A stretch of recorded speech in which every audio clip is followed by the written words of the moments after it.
ஐயா சொல்லிட்டாரு எப்போ முடிக்கணும்னு சொல்லி. நான் அதுக்கு ஒரு நிமிஷம் முன்னாடியே நான் முடிப்பேன். அதுக்கு முன்னாடி என்ன ஒரு மாதிரி முறைக்கிறது, அப்புறம் இந்த கையில் கட்டியிருக்கிற வாட்சை நைஸாக அப்படி காட்டுவாங்க. நான் அதெல்லாம் பார்ப்பேன், கவனிப்பேன். என் மனைவி வந்திருந்தாங்கன்னா அப்படி தான் பண்ணுவாங்க. கொஞ்சம் லேட்டாக நான் பேசிக்கிட்டே போகிறேன்னா அப்படி காட்டுவாங்க. பாஸ்டர் எனக்கு ஏற்கனவே சொல்லிட்டாரு எப்போ முடிக்கணும்னு. அது என் மனைவிக்கு தெரியாது. அதனால் அவங்க நினச்சிக்கினாங்க, ஓஹோ இவர் ரொம்ப நேரம் பேசினா அப்புறம் கெட்ட பேர் வந்துடுமே அப்படின்னு சொல்லி அவங்களும் நல்ல எண்ணத்தில் தான் அப்படி காட்டுவாங்க, சீக்கிரம் முடிங்க டைம் ஆயிடுச்சுன்னு.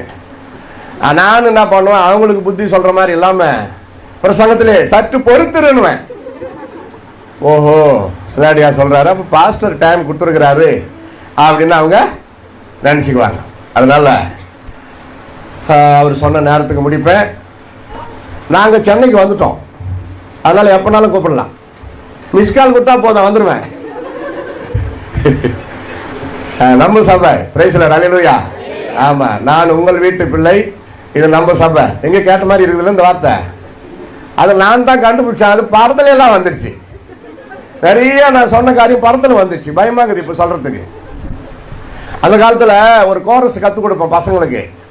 கற்றுக் கொடுத்து முடிச்சுட்டு ஒரு 4-5 முறை கற்றுக் கொடுத்துட்டு நான் ரெடி, நீங்கள் ரெடியானுவேன். ரெடிங்க ஐயா பாடலான்னுவாங்க. கொஞ்ச நாள் கழிச்சு பார்த்தா அது பாட்டாக வருது. அதோட இந்த வார்த்தை நான் விட்டேன். நம்மளை தப்பாக நினைக்கூடாத அப்படின்னு சில காரியங்கள் அவங்க நம்மளை காப்பி அடிக்கிறாங்க. அப்படி சரி, ரிலாக்ஸ் ஆகிட்டீங்களா? ஃப்ரீயாக இருக்கிறீங்களா? Are you feel free? Those who are very happy say hallelujah.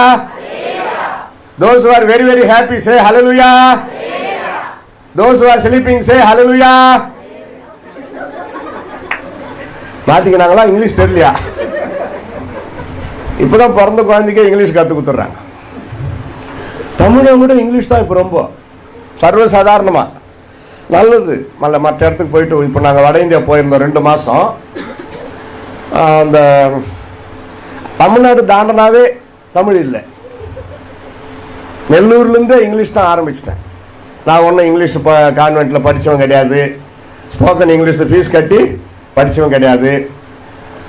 எப்படி தமிழில் வளர்ந்தனோ அப்படியே பேரலாம் ஆண்டவர் எனக்கு இங்கிலீஷ் கற்றுக் கொடுத்தாரு. பிரைஸ் தி லார்ட், ஹல்லேலூயா. அதனால் சுலபம். தமிழை விட ஆங்கிலம் ரொம்ப ரொம்ப சுலபம். தமிழ் எத்தனை எழுத்து? தமிழ் கூட படிக்கல. 100 2 தமிழ் 3. ஓ கடி ஜோக்கு. வாழ்த்துக்கள். ஏன்னா எனக்கு நகைச்சுவை ரொம்ப பிடிக்கும். சிரிக்க வச்சுட்டீங்க. சுவைகளில் சிறந்தது நகைச்சுவை, புன்னகையை காட்டிலும் சிறந்தது புன்னகை. இதெல்லாம் கற்றுக்கணும். வாய் விட்டு சிரித்தால் ஒரு நாளைக்கு குறைஞ்சது 1/2 மணி நேரம் சிரிச்சிருக்கணுமா. காலையிலேருந்து நைட்டு வரைக்கும் கணக்கு போட்டால் ஒரு நாளைக்கு 1/2 மணி நேரம் டோட்டலாக நீங்கள் மொத்தம் கணக்கு போட்டு பார்த்தா 1/2 மணி நேரம் இருக்கணும். அதாவது ஒரே டைமில் 1/2 மணி நேரம் இல்லை, இங்கே பக்கத்தில் தான் இது கொண்டு போயிடுவாங்க.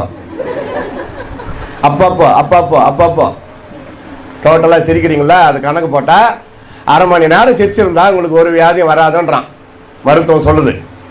கொஞ்சம் குறைவாக இருந்தால் நைட்டு தூங்குறதுக்குள்ள சிரிச்சிட்டு தூங்கு. நீ தனியாக இருந்தாலும் சிரிச்சிட்டு தூங்கு. கணவன் மனைவி இருந்தாலும் ஒருத்தரை பார்த்து ஒருத்தர் மூஞ்சா பார்த்து இந்த மூஞ்சா அப்படின்னு சொல்லக்கூடாது. அந்த மூஞ்சை பார்த்து தானே கல்யாணம் பண்ணீங்க.